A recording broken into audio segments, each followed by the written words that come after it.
Good morning, everyone, and welcome to the Engaged Educator Show. I am your host, Isis Spann. Today with you guys, and today I have a very, very special guest. As I said in my description, he is a man after my own heart because he focuses on children and families in that very fundamental developmental stage of the ages of, we say birth to 5, some people say 0 to 5, but I want to welcome to the show today, Jesús Oviedo. Did I do a good job on that? Perfect. Isis, thank you. Great introduction. I'm very excited to be here. And welcome everybody. Yes. Yeah, so tell us a little bit about who you are and the work that you do. Well, my background is in the fine arts. I started working in sort of after school programs many years ago. I think I was still in college. I was very young. I didn't look that much older than the students. My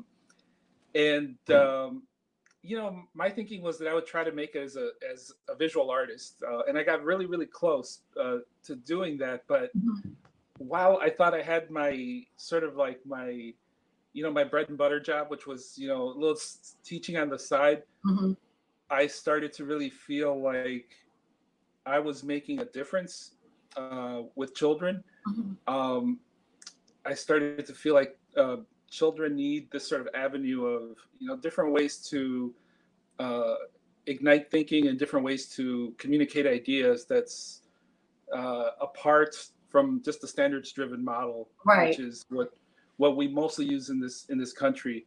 And I just think that we needed a paradigm shift in education, and so I try to do my part to do that. So I've been working now for 17 years for an organization called Chicago Commons Association, where we have a progressive early childhood model based on the Reggio Emilia approach, which started in northern Italy right after World War II, where parents and community members built schools with their own hands, built a program based on respect, responsibility, and community. And in the 60s, they sort of really developed this really, I would say, this very sophisticated and intense model based on listening, based on this idea that children are amazing. And they're amazing because we believe they're amazing. So we do things to get them to amazing places. The arts play a vital role in that. In that when children touch things, they feel things, it really ignites things up here and in here. A lot of people think that, materials like educational materials only bring out academic learning, but there's so much more. There's creativity, social emotional learning. There's collaboration they build through working in small social learning groups. And so part of my job is to work as a frontline worker, working directly with children as early as infants and mostly to 5-year-olds. And I do a little bit of after school as well.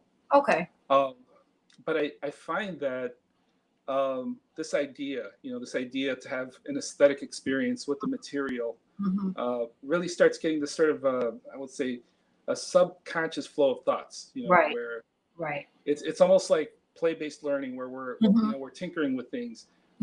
And before the really sophisticated ideas come are these sort of like wordless thoughts, we could also call them an idea before an idea. And I think much of the education world expects children to just know academic things right away. For me, I realize, this way of forming theories and stuff really happens from the beginning of life. And that's why, we think an infant is being mischievous when he's knocking something over or wanting to touch everything. They're learning about the world through their entire body. And if you listen to children as early as infants, they're also communicating with their entire body. They say things verbally. They'll give you a wince. They use their body. They'll use materials. This isn't much different from the way adults build ideas. And so I think that I think my work is to sort of professionally develop others in this sort of like progressive way of thinking. And also to provide frontline work with the children. Because you also, it's very, very useful to have somebody who's trained in the arts to work directly with children. Right. Yeah. And so I know things about materials that, a classroom teacher may not. And so my work is in an art studio. And here I actually have sort of a virtual arts studio at home where I sort of tinker with things myself, come up with ideas, record videos, and then show them to teachers, and maybe they can share them with parents. Yes. Yes. Back at the centers, when we're back working with children, I'm going to be either an indoor studio or an outdoor studio, depending. And do small groups of children through this new model of social distancing, right. Which is going to be very hard for me because kids. Yeah. I am a hugger, I'm an affectionate guy, and so that's going to be hard. And then for kids not to socially, physically engage, I think it's going to be difficult for our youngest children. But the new world that we live in, and we have to embrace it, because if we don't, we aren't going to advance in it. Right. And that's what most of, and we'll get more into it once we get into the questions of everything. But that's what a lot of educators are concerned about right now. How are we going to keep 3 and 4-year-olds 6 feet apart without them wanting to touch each other, kiss each other, love on each other? So a lot of our questioning and concern is around, okay, how do we keep our youngest ones safe in this at this moment? And maybe we'll get a chance to hear a little bit more about your thoughts and what you think will be the most beneficial, as we continue to move through this time.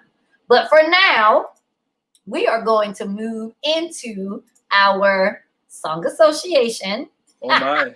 and Jesus knows all about it, and he's so excited, and he is ready, guys. He is ready. So I have my scorecard. I got a little fancy this week. So I have my scorecard. I'm not going to tell you your number to beat, because sometimes that intimidates you guys, okay? But I will tell you that it's more than 2, okay? All right. So the way that the game goes, for those of you that are watching for the first time, if you don't know how song association works, I'm going to give him a word. He will have 10 seconds to sing or rap a song, and Jesus. All right. It has to be known by at least 5 people. Okay, it's not something that you wrote yourself. Okay. Alrighty. Unless it's on the radio or Spotify, whatever we use right now. Okay, you ready for your first word? Do it. Okay, first word is love. Love. All you need is love. Love is all you need. Okay, I know that one. I think that's one.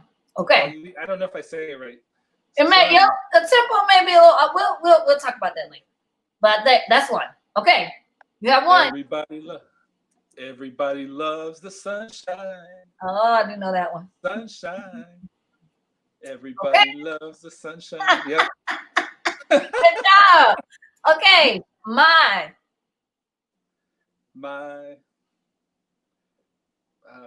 Jesus. How that's about not a word. my amor, mi amor? No, that wouldn't count. 3 seconds. My music. Da da da. You can't touch this. I don't think that's the way that song goes. No. All right, She's got the class and style by the mile. God, I wish I knew the words, but I love the way you work it. No diggity. I got to bag it up. That is in there. Hey! Of course she is in there. Yes. Okay. Spider. Jeez. Spider-Man. Your friendly neighborhood Spider-Man. Does whatever a spider can. Spins that the web. And he that said, right? yep. Alrighty. We're gonna go to the jury on that one. Is that the way that song goes? I don't know. Okay. I don't know. Rain.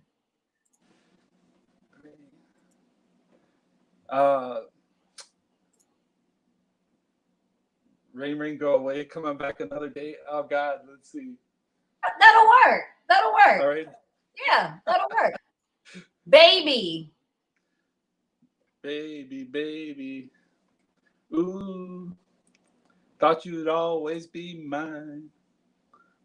Baby, baby. I'm singing it wrong, but I know that's Justin Bieber song. I know the song Baby has baby in it. Hey, Sue, no one has made me think this hard before. I don't know if that's we're gonna have to get you. I need instrumentals next time. When you come back, I need you to sing it with the music. All right, start.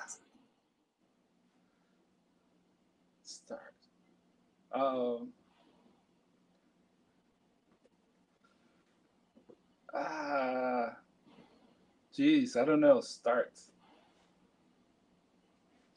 At 5 seconds. Just start. I know there's some obvious things I'm not thinking about. I think my brain just sort of died on me. But what a fun game. All right, old.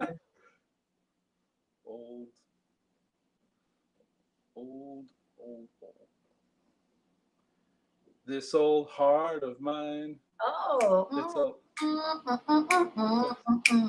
Yes. I know all the lyrics. This old heart of mine. I know the song. I just listened to that song. I love Motown. I do too. All right. This is your last word. Alrighty. Like.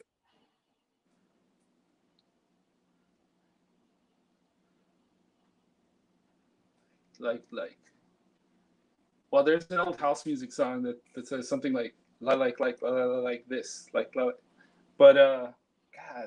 I think I might others. I might believe. I'm gonna give you that, but I will tell you that I chose this last word based on your favorite song you sent me. Oh. This is how we. Well, God, let me South see. Central does it like nobody does. Nobody does it like Chicago does. This is how we do it. Remix that. That's not. I'm kind of buzzed because it's all because this is how we do it. Nobody does it like Chicago does. Yeah. Okay. You didn't sing that song though. So let's see your score. All right. Okay. Ooh, your score to beat was 7. All right. Wow. All right. So let's see. You got 1, 2, 3, 4, 5, 6, 7. It is a tie. We're tied. It's a tie. You and Amisa are tied. I'm gonna have to let her know that you guys are tied. 7. You did really well. You did also well. Thank you. Good job. All right, so we're just gonna work on for the next time when you come back, singing on like the tempo. I think that was that's the thing we have to work on with you, like finding that music, finding that beat. Okay. Yeah, I was way off beat. Well, you did well. You did well. All right. Oh, and someone said yes, it's a song. So, and I gave you a point for that one, so I didn't cheat. So you still have your 7. And you had someone say that was the theme song from Spider-Man. Okay. So I'm glad that I gave you that point. I'm glad I didn't cheat. All right. So moving into why we're here, right? We want to have this conversation about engagement, and especially for the younger children. And I love everything that you were saying earlier, because a lot of times as educators, we look over the beginning phases and we look over what takes place in that child's life before they get to our classroom. So I love what you were saying about the way that they explore, the way they talk to us with their bodies. So talk to us a little bit more about this age group, right? This birth to 5, and why it's important for educators, even in middle and high school, right, to know about these things so that we really can engage with our students on a very on a deeper level, on an effective level. Well, I remember when I first got to college, I had been through a public school system in Chicago. When I first got to college, I was asked to write opinion papers and position papers. And really, this was the first time in my whole life that I had been asked my perspective on something, my opinion. A lot of my education prior was, although I got a pretty good education, I did well in school, but a lot of it was memorizing facts, being able to do math really well. But I was never asked my perspective on things. And it's interesting that we can get by a good part of our education without really being asked. And I think really in communities of color, in limited resource communities, I see an absence of really building the child's perspective. So how does that relate to 0 to 5? Is that this development of subjectivity, of a perspective, comes through interaction with the environment, interaction with materials, and socially interacting with others. And also the arts materials, they sort of serve as a way for children to communicate. They're sort of a pathway for communication. I always say, it brings out what's inside the child. And we all have this story about, I bought my child a $50 toy. What does he play with? It's the box that it comes in. Right. So why is this cardboard box so interesting to the infant? We never really ask ourselves, that maybe we have this sort of closed-ended toy that, this really expensive toy that has a function, but to the child, that cardboard box has whatever function. It has limitless functions. It can be a castle, it can be a tunnel, it can be a house, it can be anything the child imagines it to be. And it can sort of switch meaning depending on what the child does with it. Maybe now he wants a castle where before he wanted a tunnel. Right. She or he may have been interested in object permanence. It's the reason why kids love peekaboo so much. It's like this idea that when they don't see something, it doesn't exist anymore. Right. And scientists have argued about, when do children have object permanence? And to me, I'm like, well, there's no way we're going to get inside their minds, but we do know that it's fun for them to play games where they can see something, uncover things, right? To emotionally connect with another person, and then sort of suddenly not see them anymore. Yeah. All these things are developed at the earliest stages.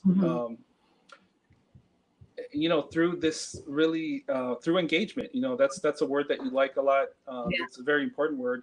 And not just passive handing information of rote information to children. Right. So that's really important. And I had another thought. Maybe it'll come to me later. Okay. But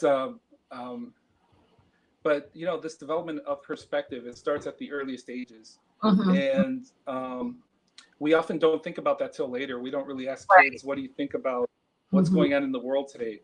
Whereas in some really progressive programs, no subject is off the table, and dialogue is a really important part of the way they educate children. Right. And so the earlier we start, the better. If we want to create something different for our young children, I think it's critical that we start as early as infancy. Right. So when so for the childcare providers, daycares, those directors, those leaders that may be listening in with us today, what should they include in their environment? Well, I think that environment, what comes in the environment should be decided, one, through observing the children. a lot of directors travel to programs overseas and they see these really unique, beautiful environments. Mm-hmm. And I think the impulse to want to copy what you see is Yeah. very strong and hard to resist. Yeah. But often, if you want something that's really going to be meaningful for the Right. children, Right. uh, you don't want to. What Howard Gardner says, you don't just take a flower from one kind of soil, put it in another kind of soil, and think it's going to thrive. Mm. It has to come from the community, Mm-hmm. from listening to children, from observing children, and from having a discussion with other adults about, hey, this is what the children seem to be interested in. This is something that could be really powerful for the children. Mm-hmm. What do you think we add, this piece of furniture? Right. And sometimes a piece from IKEA can be really, really powerful. Mm-hmm. Sometimes, I have tree logs that I bring into the studio Mm-hmm. just Mm-hmm. because children love them. They love the texture. Yeah. It's something that sort of activates the senses. Yeah. I would say think about all of their senses, and the fact that children look around, they look at the ceiling, Mm-hmm. they look at the walls, they look at the floor. Mm-hmm. So don't limit yourself to this idea that we're doing eye level of children. Mm-hmm. A space, a home that the child lives in has sensory material all around. Right. And I would say that think about ways where children can approach things in their environment Mm-hmm. and in their own time, Mm-hmm. through their own determination, take Right. things and use them on their own, bring it to a group of children, and they can sort of work together on it. I worked with a teacher once who had all the materials in places where kids could grab them, take them, and bring them to a table. And often one child would get a container of drawing implements and bring it to the rest of a group, and they would all work together. Right. So I would say think about those kinds of things, because you can always find things on Pinterest. Mm-hmm. You can always find things on the internet. Mm-hmm. You could find things in catalogs, but I think that when you look at sometimes on the internet, it doesn't have the story behind how they came to this decision. Right. But through discussion with other adults, talk to your staff, about how they feel about the environment. How do children learn? Right. Do we want something different that isn't just in the Lakeshore catalog? I actually use Lakeshore, but don't limit yourself to the catalogs. Can we go to a furniture store? Can we go to a thrift store? Right. Can we go to a science supply company and get things? I think for me, I have an advantage of having a lot of knowledge of materials. I also used to work things like construction, with my hands, and I happen to know that PVC pipe is very safe Oh, material. my kids love those. They love to because when I was in the classroom, I used them and they would get a book and they would listen to themselves read through that pipe. So that was a game changer. They love those pipes. Yeah, the thing about that is, I think the beautiful thing about what you just mentioned is, they're sort of transforming who they are. And I think that literacy, the love of stories, they don't have to be from a book. They can be verbal stories. Mm-hmm. It's been a very powerful tool for, I think, many cultures. This idea of storytelling and transformation through the material. Talking through a PVC pipe I feel like it's a way for children to transform their voice and maybe their persona, and those kinds of tools where children become something else. It's very important for us to accept, nonlinear thinking, not just learning the alphabets, but my son, for example, was very interested in snails because he saw Turbo, and after seeing the movie, he wanted to take his sleeping bag from our camping area and just unzip the top, stick his body in, and leave the rest of it coiled up. Be a snail. To be a snail. Yeah. And through that kind of fantasy play, he just thinking of himself as a snail. It led him to books about snails, and we had a slug as a pet for a while. Right. And so this, including like fantasy play, nonlinear thinking, imagination. It's a really powerful tool for children to gain higher knowledge of the world around them. Right. So that's amazing. Yeah, that's amazing. Awesome advice. So definitely using the children. I like that part of just of understanding, like you said, you can't take a flower from this soil, pluck it up, put it in a different spot, and expect it to grow. So I love the idea of surveying the children and actually listening, right, to what they have to say. I love that. I love that you gave that as an example and as a piece of advice, because that's a lot of what I do in this work, with the dancing, with the songs, with the chants, like really taking what's in their world, right? What are they listening to? What are they watching? What do they enjoy doing? And really bringing that content into their world, so that it's not such a huge disconnect. So what you said and the advice that you gave is so important, because that's exactly what we have to do in order for children to thrive. Yeah, it is, and I love the fact that you're bringing dance into it. I think I randomly went to a presentation by a furniture maker from Germany, and he makes what do they call it, like ergonomic or kinesthetic furniture that moves. Yes. It's not just sitting there. He was saying that a young child, like even as old as like elementary school, has to make a movement every 20 seconds. Oh, I and believe. If in order for their the more you move, the more your brain fires. The more you're and there. If you ever take a video of a crowd, like a bird's eye view of people standing, they're not just standing. If you crunch it up into like 10 seconds, they're sort of doing like a Mick Jagger kind of dance, because you're back. So in order for you to think better, it's good to move. And so, and not just that, I think just the movement is one part of it, but also like the cultural part, are there, dances that are relevant to your culture, community, that are important for the children, that are meaningful to the children? How can we bring that into instruction? Right. I love the idea of dance. I can't dance. I can teach you a couple steps, 1-2 steps. I can teach you. So that's a great comment and a great segue into our next question around. So we talk about community, we talk about culture, and that's really when we get into family, right? So I'm going to assume, right, that every family knows what's necessary for their child in order for them to thrive, to be their best selves. I'm going to assume that they already know that.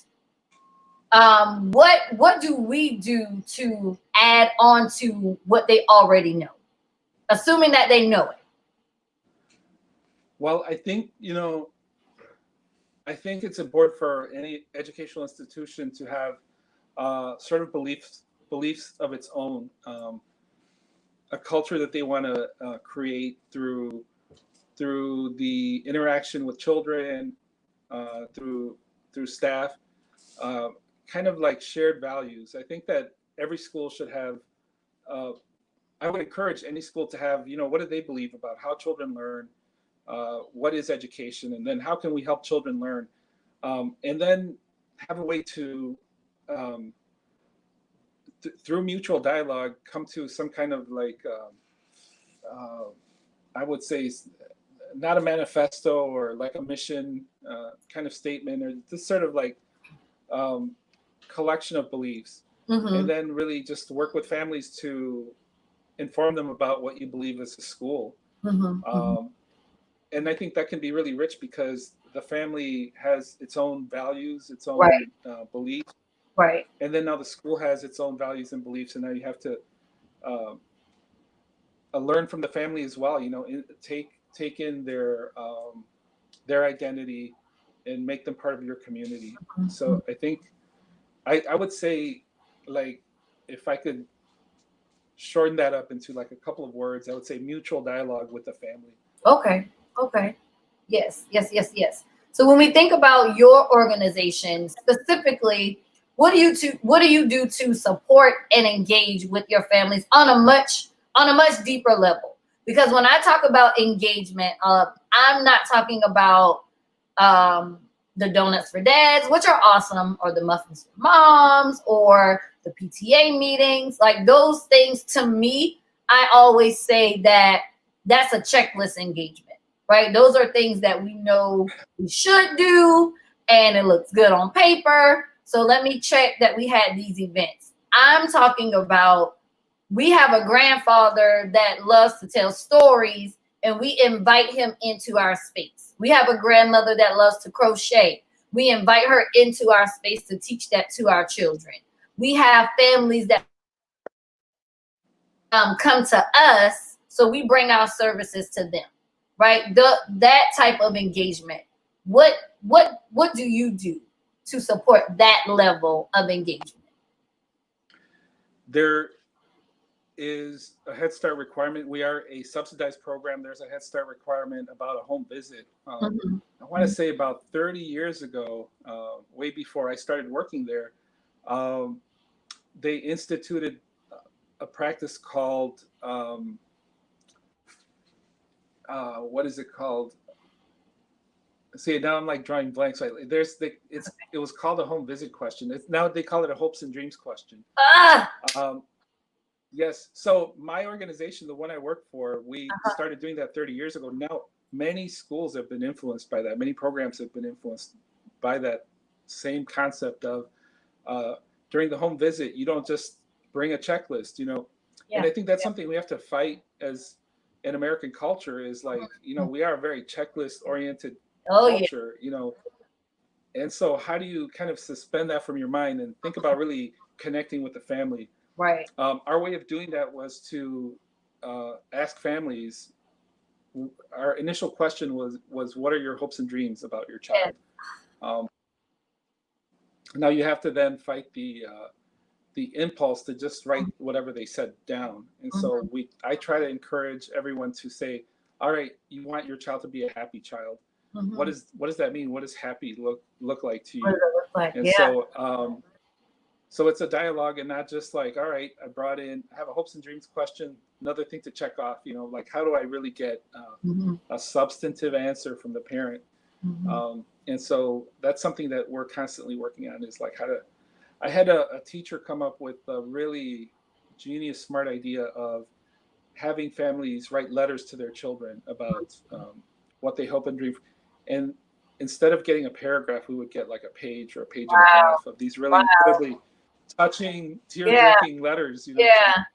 Yeah. So these are just some, you know, whenever I work, you know, I also do some consulting. I always say, like, I never tell anybody what to do. You know, I don't want to say, do this or do that, but here's some things that have worked for us. You know, maybe you can design your own, you know, your own tools. Right. Based on what we've learned from each other. And so those are just some things that we've done. We've had parents videotape. I did, many years ago, I did voice recorders and I installed them into the wall so you can hear the parents' words along with whatever they wrote down. And so this home visit often turns into what we call a documentation panel, which has a family picture taken during the home visit. Sometimes families are homeless and we do it in a public space like a library or a coffee shop. And so we'll display in all of our schools, mostly inside the classroom, like a documentation panel, which is the size of a bulletin board, but it's not a bulletin board. It's images, words, sometimes artwork, and there's no extra decoration on it. It's just, you know, we want the most powerful things to be the words and the images from the parents. And so we display that in our schools. And that's one of our practices. I don't know if I've strayed from the question. Am I? No, that's it. that's the answer. Like that's the answer. That's the key to it all. Because like you mentioned, we have to move away from engagement being, I had this program, I had this meeting, I had this this conference, right? We have to move away from it being that to it actually being, do you know the first name of the 3 most important people in this student's life? And not always saying, oh, this is Isis' mom, or this is Jesus' dad. Like, do you actually know their name? do you know where they live? Do you know what their living situation is? And I love the hopes and dreams, and I just smiled from ear to ear when you said that, because I renamed my parent teacher conferences. I renamed them hopes and dreams conferences. And when my parents came in, like, I would have them talk to me like, what do you want the end of the year to look like for your child? What do you want me to do as their teacher? What are you going to do as the parent, as the family, and how can we work together? That hopes and dreams was something that you all have implemented. And I didn't even know that. And I love that I found that out, because that's so amazing. That's so amazing to me. So as we wrap up, I know I mentioned before we spoke that at the end of every show, I leave this space for Black children in particular, because of everything that we are experiencing right now as a country. I know that a lot of the children that I serve in particular are African American, they are Black, and a lot of the conversation that we're having right now is about them, and it's not to them. And they're feeling attacked, they're feeling isolated, they're feeling like, I have no idea why I'm even protesting, I have no idea why I'm upset, but I just know that I am. So I want to, at the end of every show, have my guests that come on to do a Dear Black Child moment. And as I mentioned before, this is a time for you to give words of wisdom, words of advice, words of encouragement, specifically to this group of children. So now you have that. Yes, I would. Well, I would say, dear Black child, you have so much to be proud of. Your ancestors have built this country pretty much for free, and during Reconstruction, you've shown that you have the drive for progress. The drive to be entrepreneurs. Unfortunately, there's been an institutionalized practice that wants to take wealth from your people, from your culture. And it's very interesting, because I can think of no other culture in America that we borrow from. From music, inventions, fashion. We take so much from the Black culture, and we don't provide education that's designed for you. But I want to say that as an ally, as an educator, I'm here to listen to you, to your community. I know you have the capacity to, and I want to do the best to provide you with a sense of self, that you have the tools necessary to see the world, see what the problems are, the institutional problems, and come up with solutions that come from you. And I just believe that you have the ability to change the world, and that's what I hope for.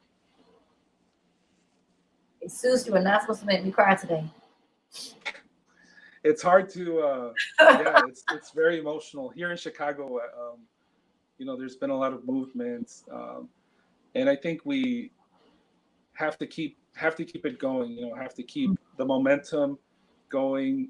We have to support our very close friends and family members from the Black community, and not just settle for, an agreement here and there. We have to, here in Chicago, where and it's a hard discussion.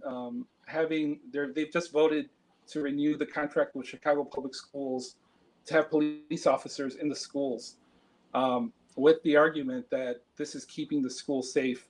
And this has been going on for decades, that it hasn't, it hasn't really improved anything. And there have actually been a lot of misconduct by police officers on particularly Black children. And so we just have to keep the pressure on. It's like the vote didn't go in the right direction from my perspective, and we just have to keep it going. It's a permanent, battle, I think, for social justice. So yes. Oh, I might have to move this segment to the beginning because I get way too emotional at the end of this. But thank you for that. And every time I do that moment, like, I feel like, even though I'm not a child,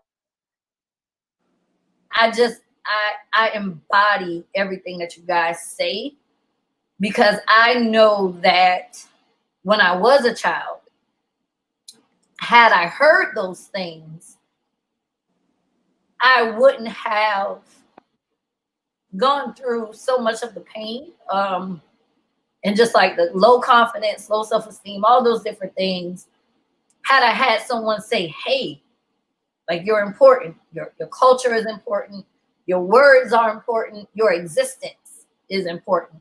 And if I do nothing else on this show, like, I want that moment to resonate with children. I want that moment to resonate with educators that are standing in front of these children. And if that's not the conversation that they're having with the children in front of them, then they shouldn't be in front of those children. So when we talk about engagement, right, and we talk about really pouring ourselves and our hearts into this work, it goes beyond us. Because like you said earlier, when we talk about those flowers, like, we're planting seeds right now. And we may never, we may be blessed enough to see the fruit of what we're planting, and we may not. But at the end of the day, we're planting seeds, we're planting thoughts, ideas. So I thank you. I'm gonna stop crying, get myself together. But I wanted to thank you for that moment. And it just hits different when someone that's not a part of the African American and Black community can say those things to us. Because when we in a room, when you're in a room of 500 Black people and someone says that, like, you feel it.